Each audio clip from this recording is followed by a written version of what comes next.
मान लो आपने कोई गलती करी और उस गलती के लिए कोर्ट आपको फाइन भरने को कहती है, वो भी ₹1। आप क्या करोगे?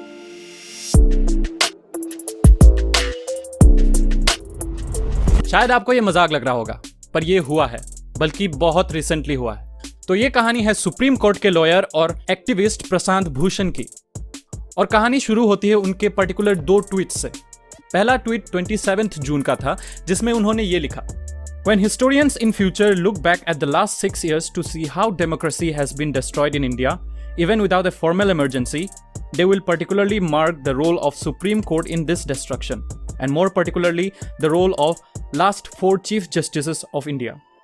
और दूसरा ट्वीट 29 जून का है, जिसमें उन्होंने चीफ जस्टिस ऑफ इंडिया की हार्ली डेविडसन में बैठे हुए एक फोटो को क्रिटिसाइज करते हुए ये कहा: Chief Justice of India on a 50 lakh motorcycle belonging to a BJP leader without a mask or a helmet at a time when he keeps the Supreme Court in lockdown mode, denying citizens their fundamental right to access justice.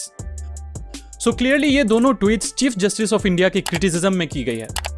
इस tweet पे senior most functionaries ने प्रशांत भूषण से माफी मांगने की बात कही और उनकी ट्वीट्स वापस लेने को कहा। तब प्रशांत भूषण नहीं माने और उसके बाद सुप्रीम कोर्ट ने उनपे कंटेम्प्ट ऑफ कोर्ट का चार्ज लगाया और उनपे ₹1 का फाइन लगाया, और अगर ये फाइन नहीं देते हैं तो वो 3 महीने का जेल और 3 साल की कोर्ट से बैन लगेगी।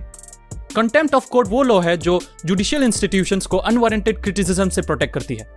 कोर्ट्स और बाकी जुडिशियल इंस्टीट्यूशंस के इंटीग्रिटी को हानि पहुंचाने वाले लोगों के खिलाफ ये चार्ज लगाया जाता है। उनपे ये चार्ज लगने के बाद प्रशांत भूषण ने एक और ट्वीट करी, जिसमें उन्होंने अपने सीनियर कॉलीग से ₹1 का कंट्रीब्यूशन लेने की बात कही और ये लिखा: My lawyer and senior colleague Rajiv Dhawan contributed ₹1 immediately after the contempt judgment today, which I gratefully accepted. और उन्होंने वही ₹1 फाइन में भरी और मैटर्स रिजॉल्व हो गई।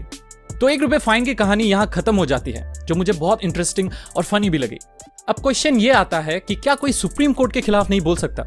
क्या कोई फ्रीडम ऑफ स्पीच का इस्तेमाल सुप्रीम कोर्ट और चीफ जस्टिस ऑफ इंडिया के अगेंस्ट में नहीं कर सकती?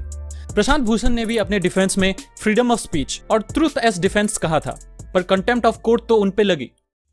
कंटेम्प्ट ऑफ कोर्ट के बहुत टाइप्स है, पर जो particular contempt of court Prashant Bhushan पे लगाई गई है, वो पर्टिकुलर कंटेम्प्ट ऑफ कोर्ट्स बहुत सारे कंट्रीज ने अपने लॉ से ही हटा दी है, क्योंकि इसके बहुत सारे नेगेटिव साइड्स भी है।